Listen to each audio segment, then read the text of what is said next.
स्वागत है आपके अपने YouTube चैनल जीआरसी टेक्निकल में।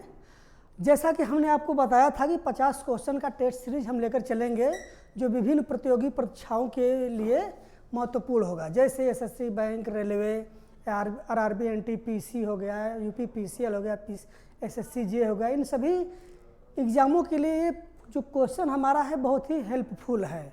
ठीक है, तो आज का जो हमारा सेशन है प्रैक्टिस सेट 2 के बारे में हम जानेंगे कि प्रैक्टिस सेट 2 क्या है। ठीक, 50 क्वेश्चन की श्रृंखला है जो आपके सामने है, इसके बारे में हम जानते हैं।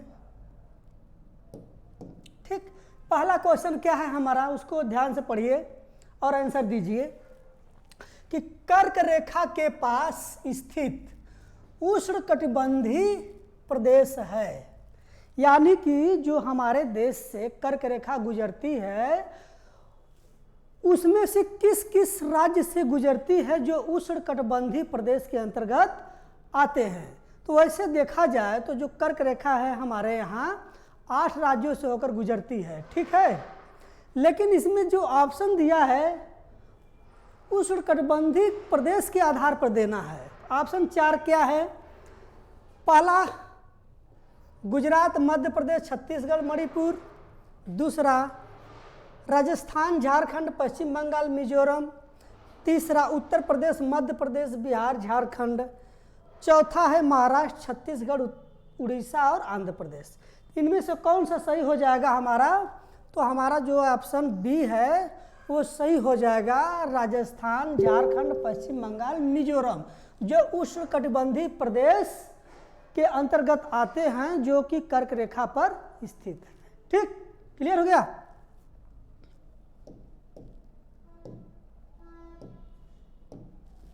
दूसरा क्वेश्चन,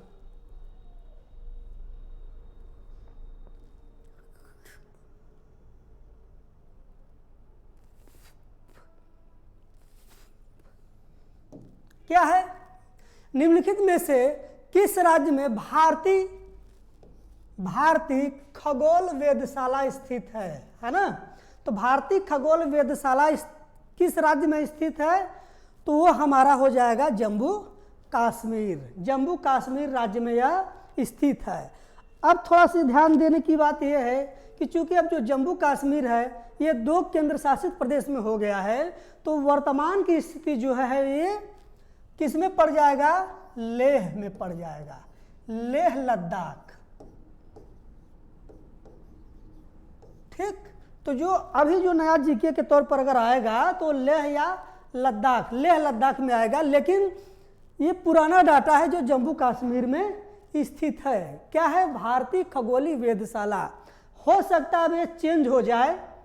क्यों चेंज हो जाए? क्योंकि जो जम्मू कश्मीर है 2 केंद्र शासित प्रदेश में हो गया है। ठीक, तो अब जो देगा वो लेह लद्दाख देगा। ठीक, चलिए आगे देखते हैं।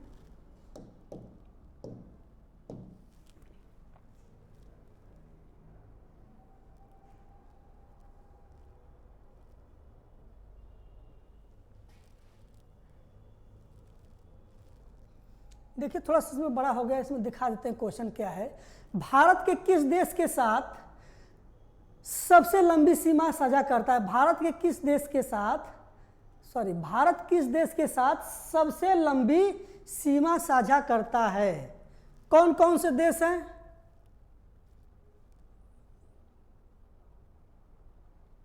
तो नेपाल, चीन, बांग्लादेश, भूटान, ये 4 देश हैं।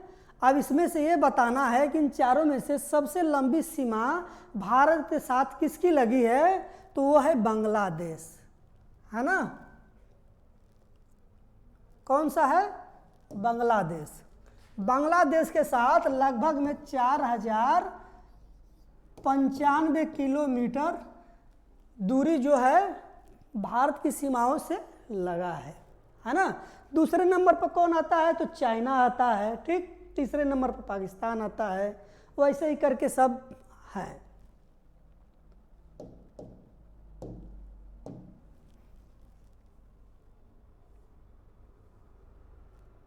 नेक्स्ट क्वेश्चन है, क्या है? अंडमान और निकोबार द्वीप समूह किस जलमग्न पर्वत श्रृंखला का हिस्सा है। ठीक है ना। तो क्या कह रहा है कि जो अंडमान निकोबार द्वीप समूह है वो किस जलमग्न पर्वत श्रृंखला का हिस्सा है? तो वो है अर्कानयोमा। अर्कानयोमा श्रृंखला का हिस्सा है। ये लगभग में देखा जाए तो 2 से 3 बार क्वेश्चन में आ चुका है यूपर ट्रिपल एससी में, और पीसीएस में 1-2 बार भी आ चुका है। तो इसको ध्यान दीजिएगा कि बहुत इंपॉर्टेंट है कि अर्कानयोमा कहाँ पे है? अंडमान निकोबार द्वीप समूह में है, जो कि अंडमान निकोबार द्वीप समूह का जलमग्न पर्वत श्रृंखला का हिस्सा है। क्लियर? आगे देखते हैं।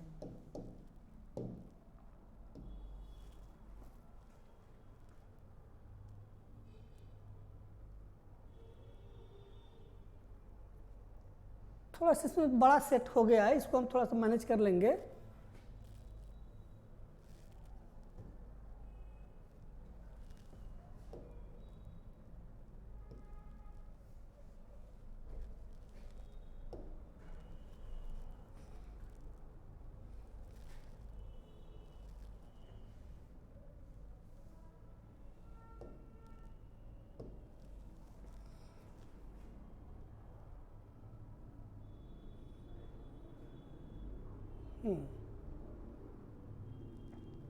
देखिए क्या है 5वां क्वेश्चन, दिया निम्नलिखित में से कौन सी झीलें आंध्र प्रदेश में स्थित है ना। तो ध्यान देने की बात है कि ये कौन सी झीलें हैं जो आंध्र प्रदेश राज्य में स्थित है? चिल्का झील, कोल्लेरू झील, पुलिकट झील, है ना। और उसका कूट दिया है केवल 1, केवल 2, केवल 3 और 2 और 3। तो इसमें कौन सा है? तो केवल 2, बी ऑप्शन हमारा सही हो जाएगा। क्यों? चिल्का झील जो हमारा उड़ीसा में है, पुलिकट झील जो तमिलनाडु में है, और जो कोल्लेरू झील है वो हमारा आंध्र प्रदेश में है। तो हमारा ऑप्शन क्या हो जाएगा? बी। आगे देखते हैं।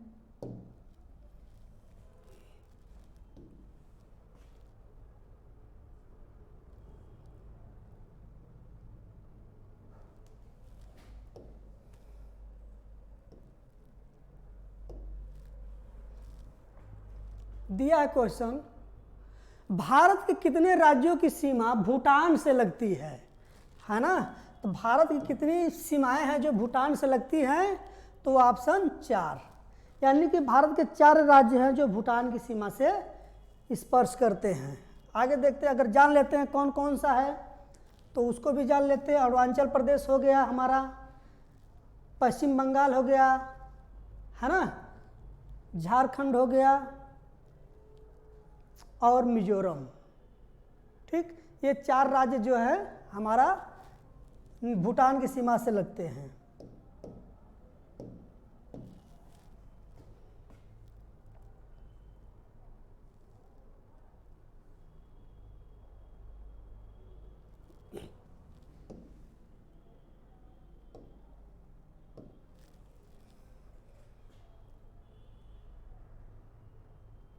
क्वेश्चन पढ़ लीजिए पहले, फिर उसके बाद आगे बढ़ते हैं।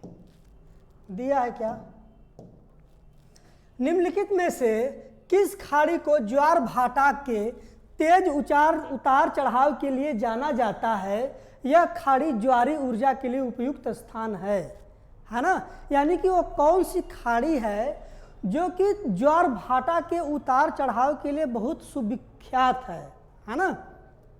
ऑप्शन में दिया मन्नार की खाड़ी, खंबात की खाड़ी, कच्छ की खाड़ी। ठीक, अब इसमें कूट की सहायता से हमें आंसर देना है कौन सा सही है। कूट नहीं है, ठीक है। तो जो हमारा आंसर जो है मन्नार की खाड़ी हो जाएगा, है ना। कौन सा हो जाएगा? मन्नार की खाड़ी। देखिए इसमें खंबात की खाड़ी भी होगा, लेकिन ऑप्शन में 2-3 दिया है, यानी कि कच्छ की खाड़ी, खंबात की खाड़ी। अगर यही ए और 1-2 दिया होता तो हमारा ऑप्शन डी सही होता, लेकिन सिर्फ मन्नार की खाड़ी दिया है और खंबात की खाड़ी दिया, लेकिन उस हिसाब से ऑप्शन नहीं बनाया है, तो हम इसको मन्नार की खाड़ी मारेंगे। क्लियर?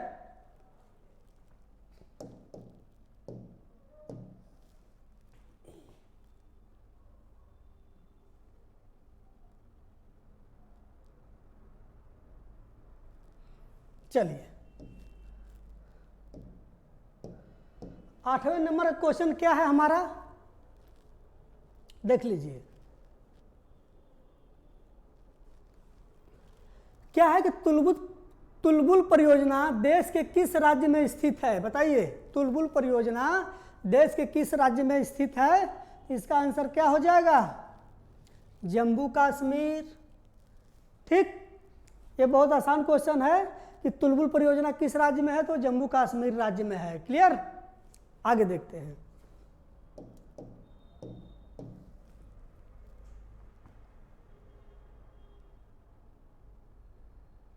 क्वेश्चन क्या है,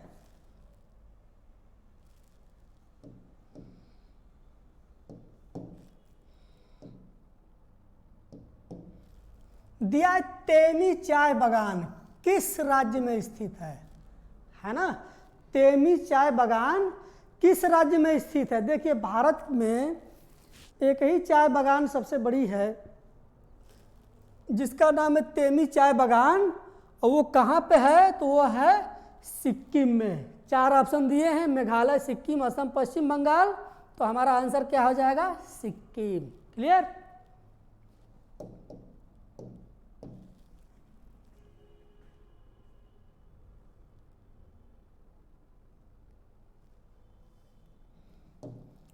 अगला क्वेश्चन है, भारत की किस चट्टान श्रृंखला को खनिजों का भंडार कहा जाता है। यानी कि हमारे देश में वो कौन सी चट्टान की श्रृंखला है जिसे खनिजों का भंडार कहा जाता है। आर्कियन चट्टान श्रृंखला, धारवाड़ श्रृंखला, कुदप्पा श्रृंखला, विंध्य श्रृंखला। तो इसका जो सही आंसर हो जाएगा वो है धारवाड़ श्रृंखला। क्लियर, आगे देखते हैं।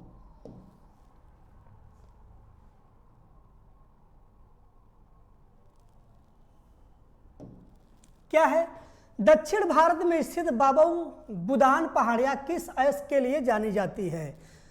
जो दक्षिण भारत में बाबा बुदान पहाड़ियाँ है वो किसके लिए प्रसिद्ध है। ऑप्शन दिया लोहे के लिए, एल्युमिनियम के लिए, चांदी के लिए या फिर जिंक के लिए। तो जो इसका आंसर सही हो जाएगा वो लोहा। जो बाबा बुदान जो है पहाड़ियाँ वो लोह के लिए प्रसिद्ध है। ठीक,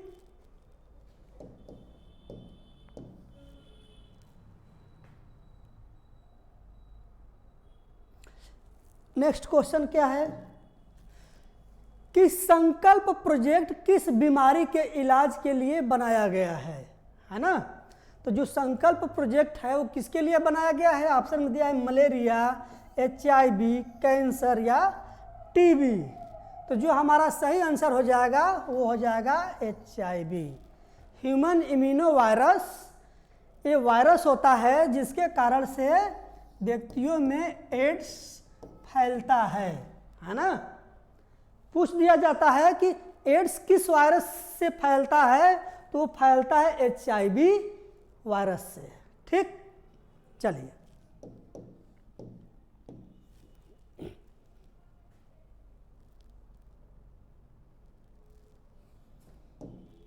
नेक्स्ट क्वेश्चन दिया है,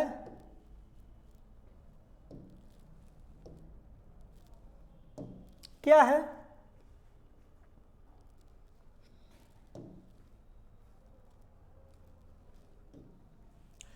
लेग हीमोग्लोबिन किसमें पाया जाता है।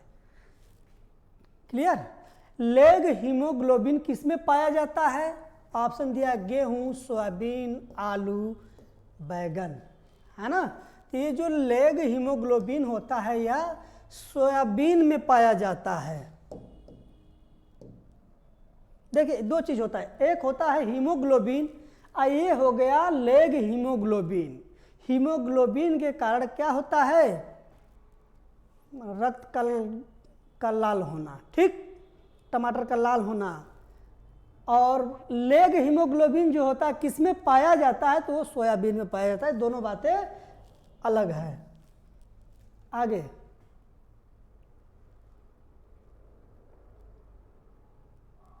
क्या है क्वेश्चन दिया है, DNA की श्रृंखला बधी होती है। जो DNA हमारा होता है वो किस श्रृंखला से बंधी होती है? तो ऑप्शन दिया है कार्बन बंध से, ऑक्सीजन बंध से, नाइट्रोजन बंध से या फिर हाइड्रोजन बंध से। तो जो इसका सही आंसर हो जाएगा वो हो जाएगा हाइड्रोजन बंध। क्लियर?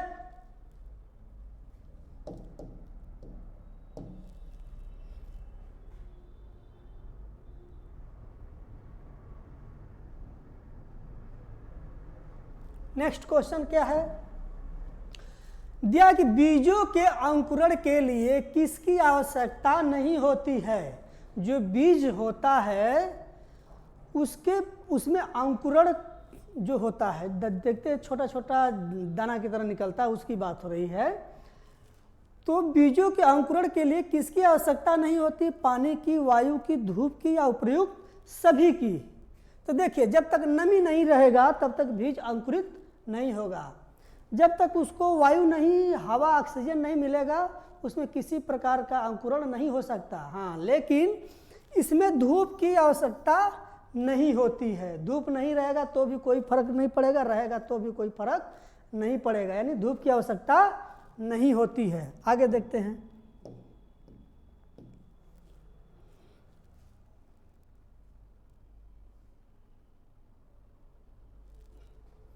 क्या है? वह कौन सा पौधा है जो अपने भोजन के लिए कीटों को पकड़ता है ना? वह कौन सा पौधा है जो अपने भोजन के लिए कीटों को पकड़ता है? तो क्या है? डहेलिया, साल्विया, यूट्रिकुलेरिया या बाल्सन, है ना? ये 4 ऑप्शन हैं। तो इसमें जो आंसर हमारा हो जाएगा वो हो जाएगा यूट्रिकुलेरिया। देखिए, थोड़ा सा इसको समझ लेते हैं। ये जो होता है हमारा मृतोपजीवी प्रकार का पौधा होता है ना? किस प्रकार का? मृतोपजीवी प्रकार का पौधा होता है। ये क्या करता है कि इसके अंदर छोटे छोटे कीट होते हैं, पतंग को मारने वाले अंग होते हैं, छोटे छोटे कीट पतंग को मारने वाले। ये क्या करता है कि सर्वप्रथम छोटे छोटे कीट और पतंगों को मारता है, सड़ाता है, फिर उसको पचाता है। जब पचाने के बाद उसमें से ऊर्जा युक्त जो प्रोटीन, मिनरल्स जो भी होता है उसको अपने अंतर्गत सोख लेता है। क्लियर? तो उसका नाम है यूट्रिकुलेरिया। चलिए आगे देखते क्या है।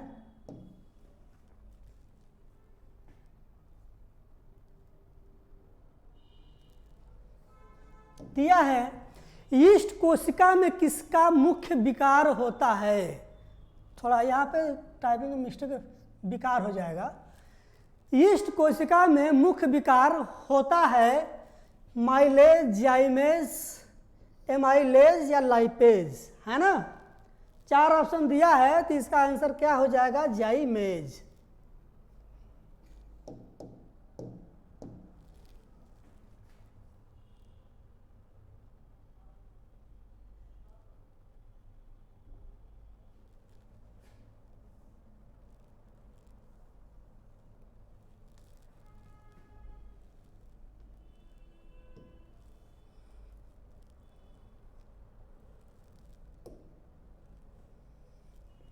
चलिए देखिए, थोड़ा सा बड़ा हो गया है, इसको समझ लीजिएगा। रेजिन व तारपिन प्राप्त किया जाता है। क्या है? रेजिन व तारपिन प्राप्त किया जाता है बीज से, पाइनस से, साइकस से, और एक लास्ट ऑप्शन दिया है एबिज से। तो जो इसका आंसर हो जाएगा वो हो जाएगा साइकस। साइकस पौधे से, ध्यान दीजिएगा, इस साइकस पौधे से क्या किया जाता है? रेजिन और तारपिन का तेल प्राप्त किया जाता है। क्लियर? आगे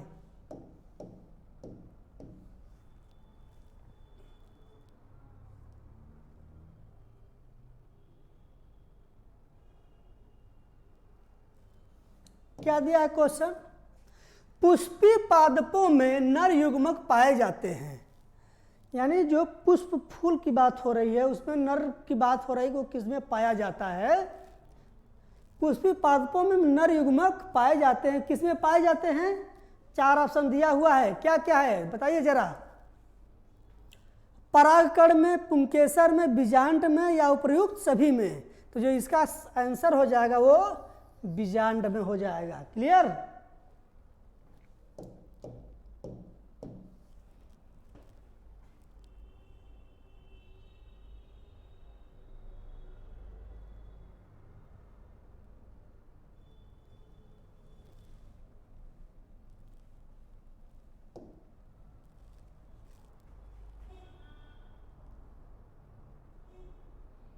क्या दिया है नेक्स्ट क्वेश्चन में?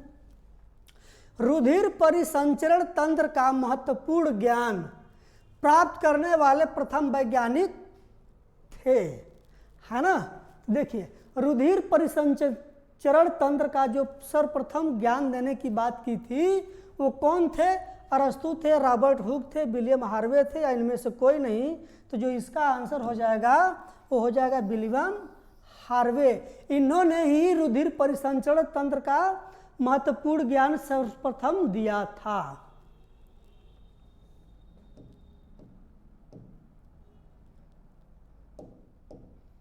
अगर हम वही बात करें रुधिर के बारे में कौन बताया था, है ना? तो RH factor, RH positive, RH negative जानते हैं ना, हॉपकिंस, या ये सब फंक किसके लिए दिए थे? विटामिन के लिए दिए थे, है ना? ध्यान रखिएगा। और जो रुधिर परिसंचरण तंत्र का महत्व है वो विलियम हार्वे ने दिया था।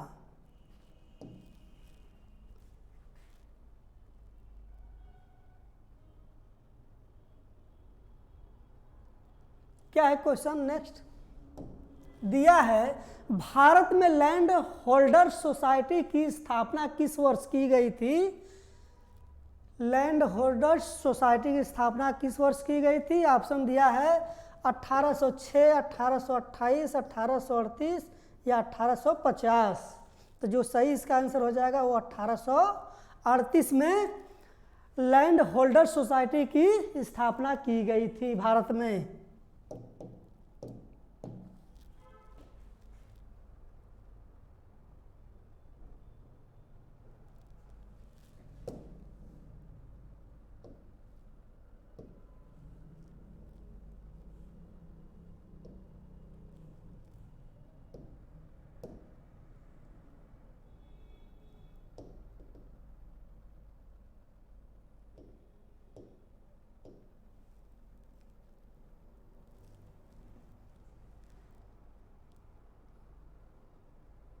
क्वेश्चन क्या है? राष्ट्रीय विज्ञान इंस्टीट्यूट का नाम बदलकर भारतीय विज्ञान अकादमी कब रखा गया? क्लियर? क्या है? राष्ट्रीय विज्ञान इंस्टीट्यूट का नाम बदलकर भारतीय विज्ञान अकादमी कब रखा गया? इसका जो आंसर है ऑप्शन दिया है 1950, 1960, 1970 या 1980। तो जो इसका राइट आंसर हो जाएगा 1970। अगर हम बात किया करें इसका स्थापना राष्ट्रीय विज्ञान इंस्टीट्यूट का, तो इसकी जो स्थापना हुई थी 1936 में हुई थी। क्लियर? जिसको 1970 में नाम बदलकर क्या कर दिया गया? भारतीय विज्ञान अकादमी। क्लियर? यानी 36 में राष्ट्रीय विज्ञान इंस्टीट्यूट के नाम से इसकी स्थापना की गई थी, लेकिन 70 में बदल करके क्या कर दिया गया? भारतीय विज्ञान अकादमी कर दिया गया। चलिए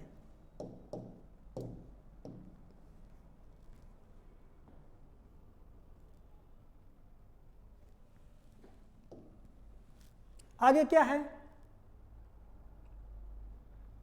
दिया है निम्नलिखित में से किसकी असफलता के बाद स्वराज पार्टी का निर्माण किया गया?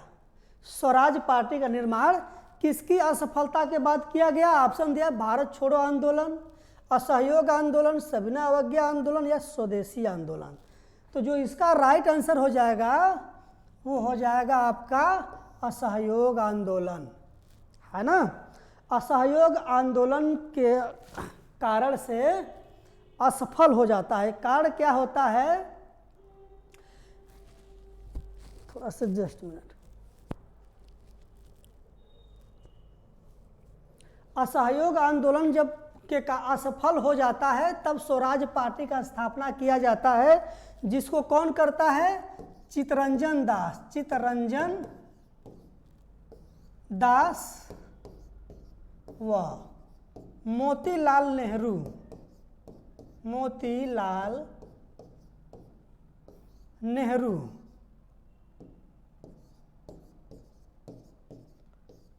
ये दोनों लोग मिल करके क्या करते हैं?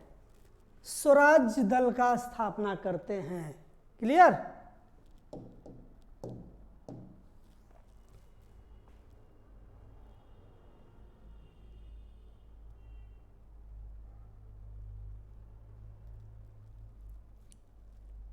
दिया है नेक्स्ट क्वेश्चन।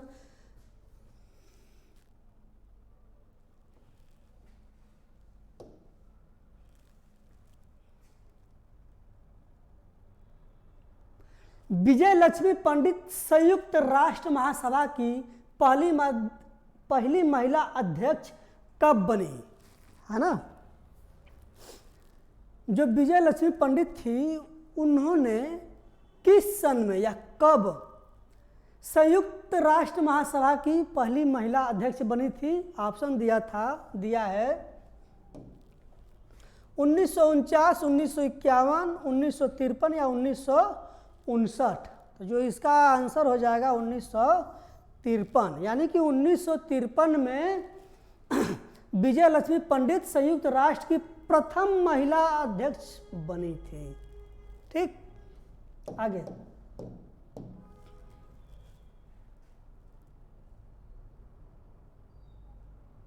नेक्स्ट क्वेश्चन क्या कहता है?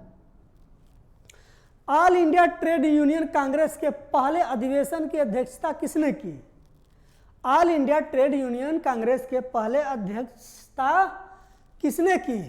तो क्या हो जाएगा? पुरुषोत्तम दास टंडन, लाला लाजपत राय, कस्तूरभाई लाल भाई। ये दो ऑप्शन एक ही दे दिया है, थोड़ा सा इसमें मिस्टेक है, ऑप्शन में दोनों एक ही दे दिया है ना? तो जो इसका राइट आंसर हो जाएगा वो लाला लाजपत राय। लाला लाजपत राय क्या थे? All India trade union Congress के पहले अधिवेशन की अध्यक्षता करने वाले व्यक्ति थे। आगे देखते हैं।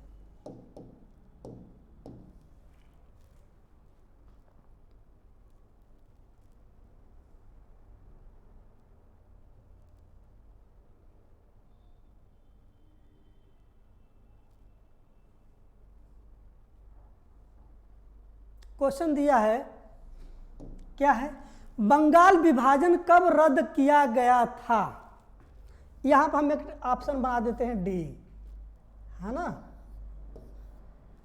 1912 ऑप्शन है, लेकिन नीचे ढक गया है, वही ऑप्शन हम यहां लिख दे रहे हैं, देख लीजिएगा कि बंगाल विभाजन कब रद्द किया गया? 1919 में, 1910 में, 1911 में या 1912 में, है ना? तो ध्यान दीजिए, इसका जो सही आंसर हो जाएगा वो 1911 में। क्लियर? यानी कि 1905 में बंगाल विभाजन हुआ था 16 अक्टूबर 1905 को, और इसको क्या किया गया कि 1911 में रद्द कर दिया गया। क्लियर?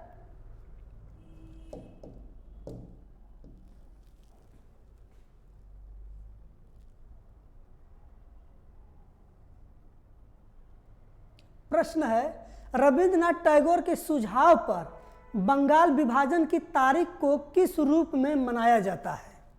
प्रश्न पढ़ लीजिए, क्या है कि रविंद्रनाथ टैगोर के सुझाव पर बंगाल विभाजन की तारीख को किस रूप में मनाया जाता है? ऑप्शन दिया है राखी बंधन दिवस, मातृत्व दिवस, एकजुटता दिवस या काला दिवस, है ना? तो वो जो दिवस मनाया जाता है वो मनाया जाता है राखी बंधन दिवस, है ना? क्लियर? आगे देखते हैं।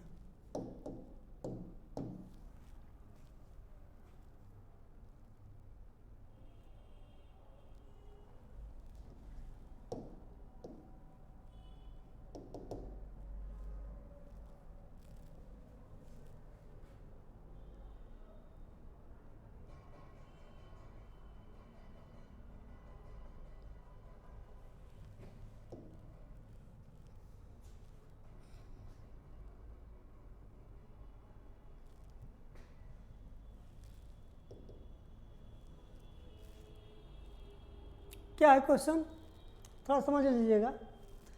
सत्य शोधक समाज की स्थापना किसने की?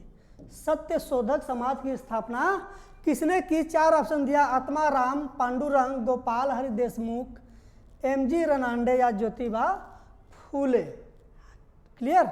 तो इसकी स्थापना जो किए थे ज्योतिबा फूले, कब किए थे?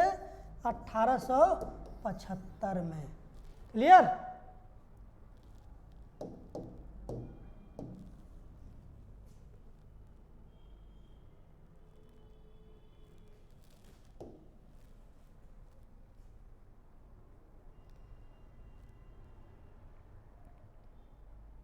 दिया है। 29 नंबर का जो क्वेश्चन हमारा है, क्या कह रहा है?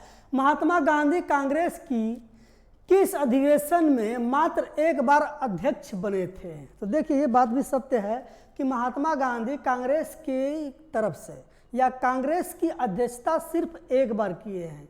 वो कब किए हैं? ऑप्शन दिया है इलाहाबाद, गुवाहाटी, बेलगांव या काकीनाडा। तो ध्यान दीजिएगा, राष्ट्रीय कांग्रेस की अध्यक्षता उन्होंने कब किया था? 1924 के बेलगांव अधिवेशन में राष्ट्रीय कांग्रेस की अध्यक्षता किए थे। क्लियर?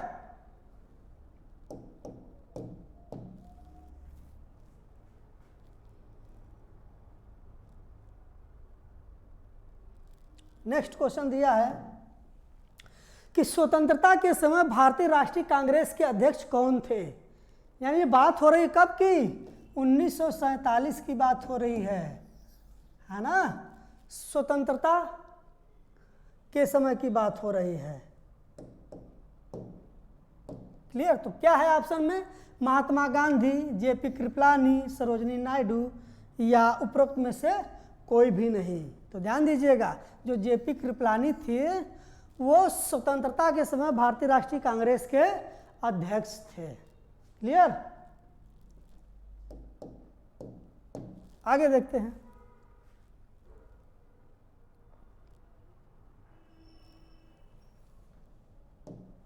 देखिए दिया, कांग्रेस ने किस अधिवेशन में पूर्ण स्वराज का प्रस्ताव पारित किया? कांग्रेस ने किस अधिवेशन में पूर्ण स्वराज का प्रस्ताव पारित किया?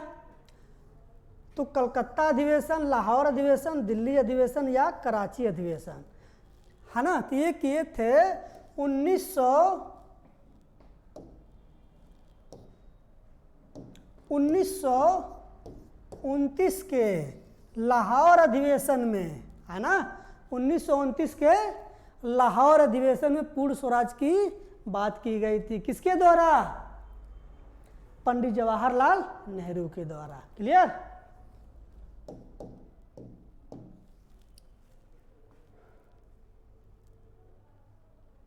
नेक्स्ट क्वेश्चन दिया है, क्या है कि भारतीय संविधान में 11वां मौलिक अधिकार कौन से संशोधन के बाद जोड़ा गया? देखिए, अगर हम संविधान की बात करें भाग 4 क में, तो कुल मिला के वर्तमान समय में 11 मौलिक अधिकार हैं। ठीक है ना? लेकिन 11वां कब जोड़ा गया इसकी बात हो रही है। तो 11वां कब जोड़ा गया? 42वें संविधान संशोधन, 43वें संविधान संशोधन, 46वें संविधान संशोधन या 89वें संविधान संशोधन। तो ध्यान दीजिएगा, ये जो हुआ था 86वें संविधान संशोधन 2003 में इसको जोड़ा गया था, और उस समय से लेकर अब तक फिर मौलिक अधिकार में किसी प्रकार की बढ़ोतरी नहीं हुई है, अभी भी 11 है। क्लियर?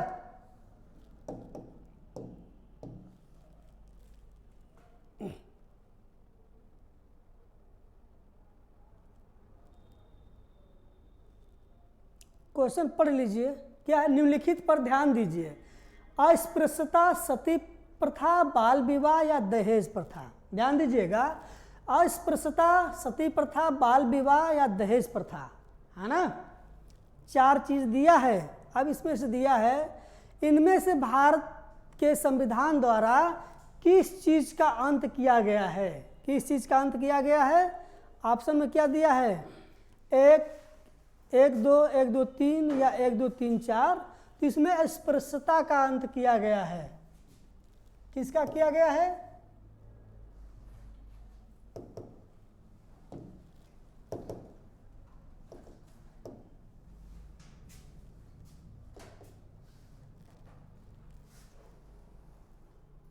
स्पृश्यता। देखिए पहले नंबर 4 नंबर इसको फिर से पढ़ लीजिए। स्पृश्यता, सती, बाल विवाह, दहेज प्रथा। तो इनमें से कौन सा है जो भारतीय संविधान के द्वारा अलग किया गया है? तो वो किया गया है हमारा स्पृश्यता किया गया है। क्या किया गया है? स्पृश्यता किया गया है। सती प्रथा, बाल विवाह, दहेज प्रथा को नहीं किया गया है। इसी को क्या किया गया है? अंत किया गया है। और ऑप्शन में क्या दिया है? देखिए 1 2 1 2 3 4, लेकिन हमारा ऑप्शन पहला सही है जो कि स्पृश्यता की बात करता है। क्लियर?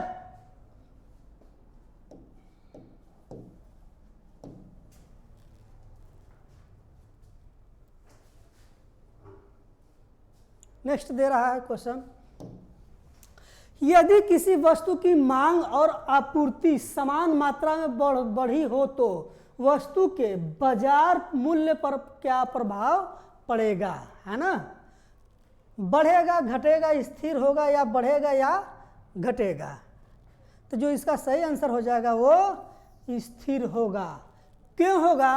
अगर किसी वस्तु, ध्यान दीजिएगा, यदि किसी वस्तु की मांग और आपूर्ति समान मात्रा में बढ़ रही है, अगर हम कहें कि आप हमें कोई सामान दीजिए, हम आपको एक समान रूप से दे रहे हैं, है ना? क्या कर रहे हैं? वस्तु की मांग जितना आप कर रहे हैं हम एक दर पर दे रहे हैं और वही दर पे आप हमको पेमेंट कर रहे हैं, तो उसकी कीमत पर कोई किसी प्रकार का बढ़ोतरी नहीं हुआ। क्या हुआ? वो एक दाम पे था, या उसको हम क्या कहेंगे? स्थिर। स्थिर है अपने दाम पे, ठीक, अपने रेट पर स्थिर होगा, ना घटेगा ना बढ़ेगा। चाहे उसको आप कहीं पर किसी भी माध्यम से ले जा सकते हैं, ला सकते हैं। क्लियर?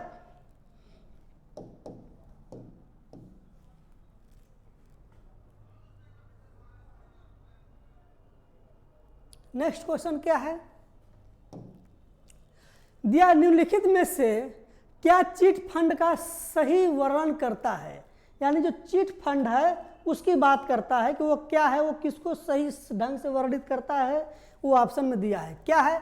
गैर बैंकिंग वित्तीय घटक, बैंकिंग वित्तीय घटक, असंगठित साहूकार या संगठित साहूकार। ठीक, तो ये क्या हो जाएगा इसका? ये हो जाएगा गैर बैंकिंग वित्तीय संगठन। जिस प्रकार हम बैंक में पैसा जमा करते हैं वैसे ही चिट फंड में भी पैसा जमा किया जाता है। उस पर निर्धारित होता है कि 10%, 15%, 8% जो बेनिफिट होगा आपके अमाउंट पर जोड़ करके 5 साल 10 साल में दिया जाएगा। क्लियर? आगे क्या है?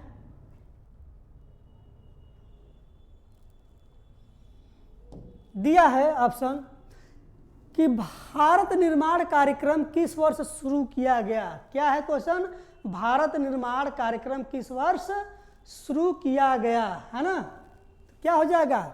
2003, 2005, 2004, 2005, 2006।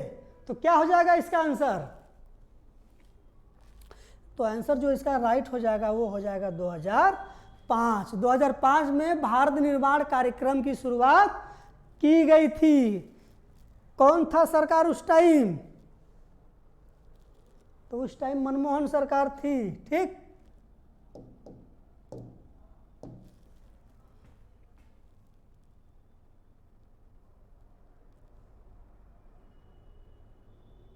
पहले प्रश्न पढ़ लीजिए फिर आंसर के लिए थोड़ा ऊपर करेंगे। क्या है? राजकोषीय घाटे की सही परिभाषा क्या है? किसकी? राजकोषीय घाटे की सही परिभाषा क्या है? ऑप्शन में दिया है कि कुल आय पर कुल व्यय की अधिकता, उधार रहित कुल आय पर कुल व्यय की अधिकता, तीसरा दिया उधार और पेमेंट रहित कुल आय पर कुल व्यय की अधिकता या इनमें से कोई नहीं, है ना। तो इसका जो सही आंसर हो जाएगा क्या हो जाएगा, बी, है ना। क्या हो जाएगा, उधार रहित कुल आय पर कुल व्यय की अधिकता। ठीक, चलिए आगे देखते हैं।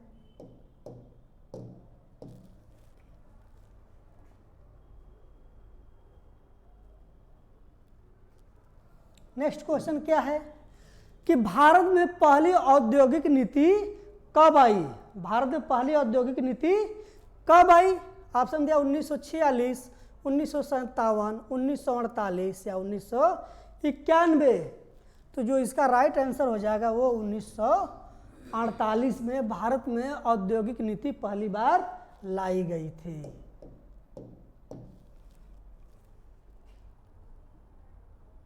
नेक्स्ट क्वेश्चन है, क्या है दिया निम्नलिखित में से कौन सी फसल मेथेन की स्रोत है ना। ऑप्शन दिया है जौ, धान, बाजरा, मक्का, है ना।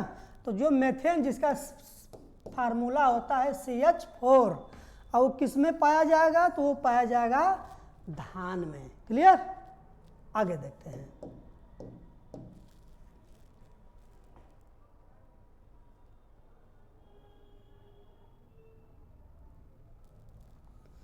क्या है, निम्नलिखित में निवेश किस स्थिति में बढ़ेगा, है ना। निवेश की बात कर रहा है कि निवेश किस स्थिति में बढ़ेगा, तो हम उसको देखते हैं। क्या है, उत्पादन में कमी और शेयर पूंजी में वृद्धि।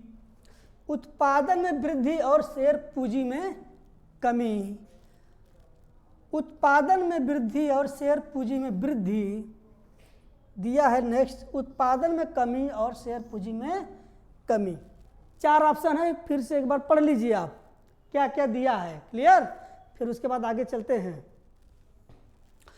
तो आंसर इसका क्या हो जाएगा, उत्पादन में कमी, शेयर में पूंजी में वृद्धि। क्लियर,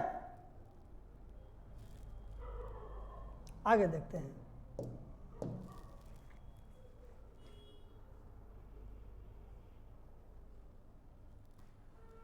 क्या है क्वेश्चन दिया है, भारत में लेखा संग्रहालय निम्नलिखित में कहां पर है।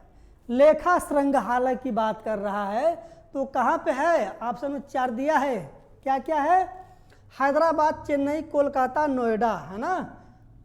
क्या है, हैदराबाद, चेन्नई, कोलकाता और नोएडा। तो जो इसका सही आंसर हो जाएगा वो नोएडा हो जाएगा। ठीक, क्योंकि भारत में लेखा संग्रहालय नोएडा में स्थापित है। आगे देखते हैं।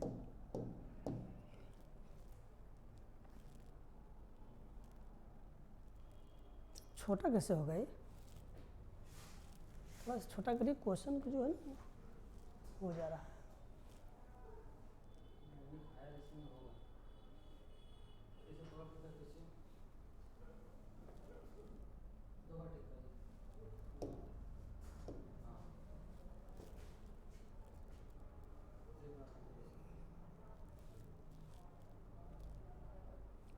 वही आ जा रहा फिर बड़ा।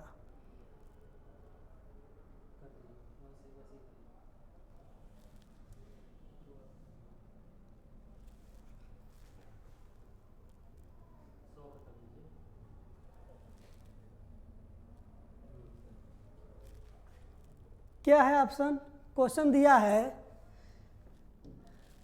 कि बीपीएल की पहचान के लिए उपभोग व्यय की सलाह देने वाली समिति की अध्यक्षता किसने की। यानी कि बिलो पॉवर्टी लाइन, है ना, जो गरीबी रेखा के नीचे की बात की गई थी, उसकी जो सलाह समिति बनाई गई थी उसकी अध्यक्षता किसने की थी।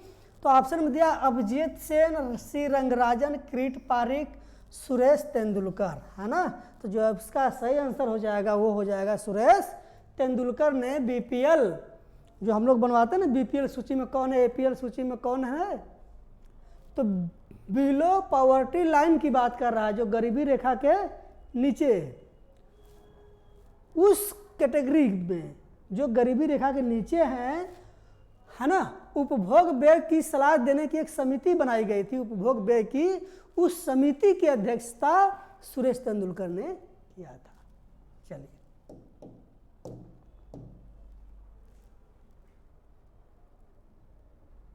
आगे क्या है क्वेश्चन?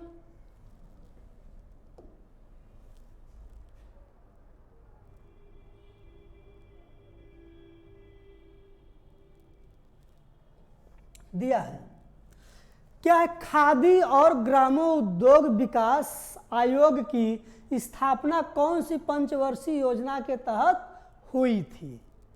क्लियर? तो जो खादी और ग्रामोद्योग विकास आयोग की जो स्थापना हुई थी, किस पंचवर्षीय योजना में हुई थी? ऑप्शन में दिया है पहली, दूसरी, तीसरी या चौथी, है ना, चौथी है ऑप्शन में। तो ये जो हुई थी दूसरी पंचवर्षीय योजना, यानी कि 1956 में हुई थी। क्लियर?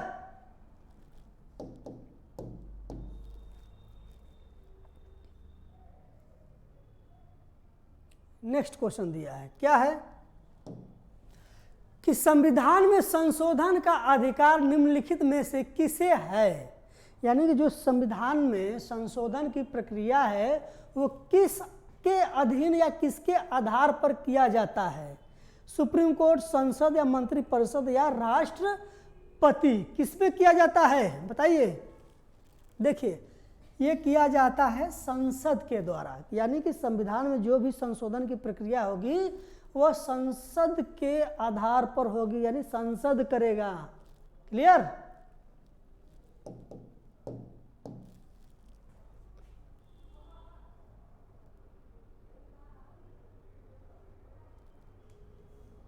नेक्स्ट क्वेश्चन क्या है कि भारतीय संविधान के विषय में 13 दिसंबर 1946 किस लिए जाना जाता है ना? भारतीय संविधान के विषय में 13 दिसंबर 1946 किस लिए जाना जाता है?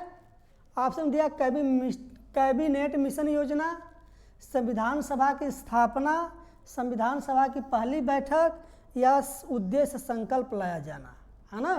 तो जो इसका सही आंसर हो जाएगा वो हो जाएगा ऑप्शन डी। क्या हो जाएगा? उद्देश्य संकल्प लाया जाना। ठीक, यानी कि 13 दिसंबर 1946 को उद्देश्य संकल्प प्रस्तुत किया गया था, जो कि 22 जनवरी 1947 को पारित किया गया, पेश किया गया था इस दिन उद्देश्य संकल्प। ठीक, और 22 जनवरी 1947 को पारित हुआ। आगे देखते हैं।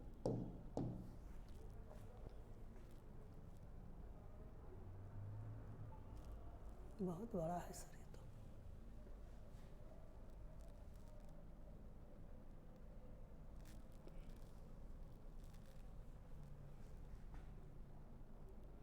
दिया है, निम्नलिखित में कौन सा कथन सही है?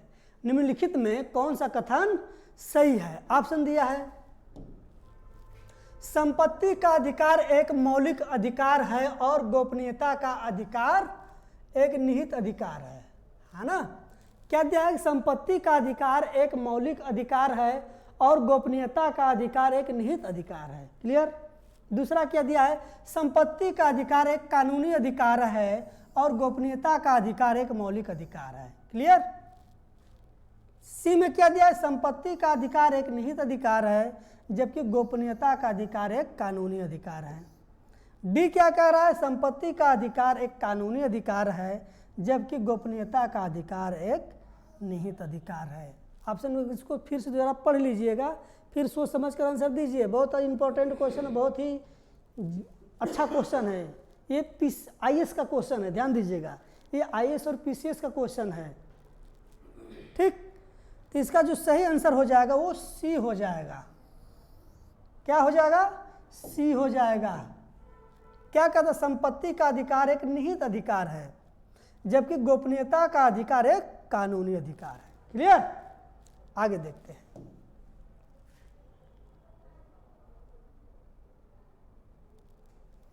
दिया है कि लोकसभा को, किसको? लोकसभा को लोकसभा को भंग करने की शक्ति किसके पास है? लोकसभा को भंग करने की शक्ति किसके पास है? प्रधानमंत्री, राष्ट्रपति, मंत्रिपरिषद, राष्ट्रपति या उपराष्ट्रपति। तो ध्यान दीजिएगा, लोकसभा को भंग करने की शक्ति जो है वो राष्ट्रपति के पास है। क्लियर?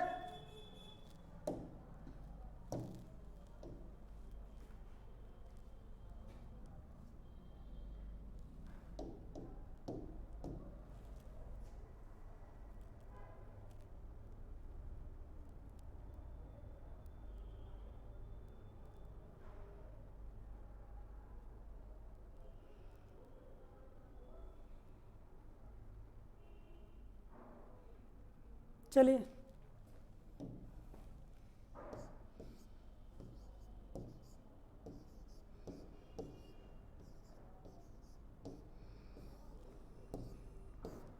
ये चौथा ऑप्शन हम यहाँ लिख दे रहे हैं, नहीं दिखाई दे रहा है। तो क्या है कि हाल ही में प्रधानमंत्री मोदी ने यूपी के किस शहर में श्री काशी विश्वनाथ कॉरिडोर के पहले चरण का लोकार्पण किया? यानी कि वो यूपी के किस शहर में काशी विश्वनाथ कॉरिडोर के पहले चरण का उद्घाटन किए? तो ऑप्शन में दिया है गोरखपुर, वाराणसी, प्रयागराज या अयोध्या। तो ध्यान दीजिए, ये जो दिए थे वो वाराणसी में दिए थे। क्लियर?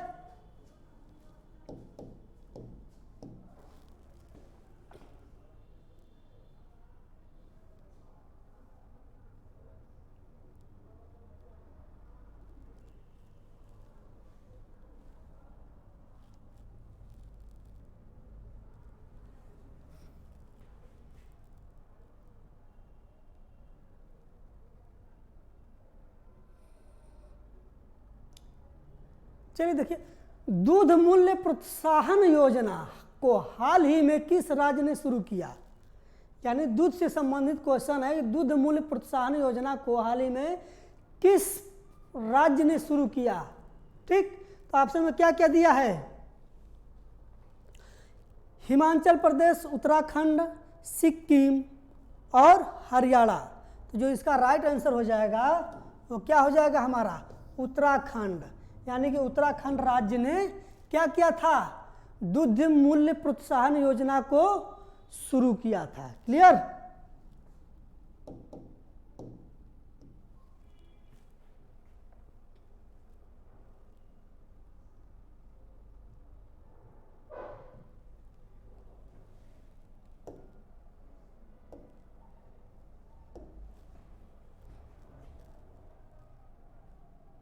देखिए, एक क्वेश्चन दिया है, अंतर्राष्ट्रीय सार्वभौमिक स्वास्थ्य कवरेज दिवस हाल ही में किस दिन मनाया गया?